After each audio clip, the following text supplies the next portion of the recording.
ছড়িয়ে পড়েছিল বাংলাদেশের আকাশে বাতাসে, যে কান্না এবং সুখের ছায়া নেমে এসেছিল। কিন্তু গতকাল তখনের বুঝতে পারে নাই, যারা মানুষের হৃদয় চিরকাল বেঁচে থাকে, মৃত্যু তাহা তাদেরকে স্পর্শ করতে পারে না।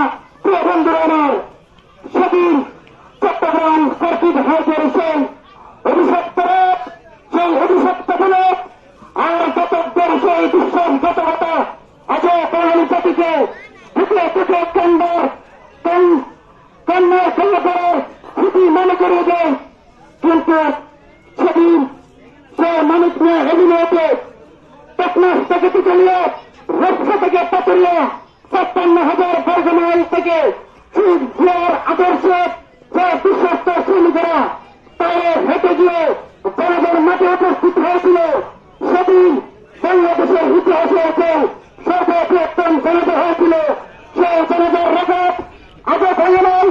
আমরা যখন কিছুদিন আগে দেখেছিলাম মা মাটিয়া মানুষের নেত্রী, দেশনেত্রী, আপসহীন নেত্রী মার্কিন ফিলপ কর্তৃক ঘোষিত মাদার অব ডেমোক্রেসি আমাদের মাঠ থেকে বিদায় নিয়েছিল, বাংলাদেশের আরো একটি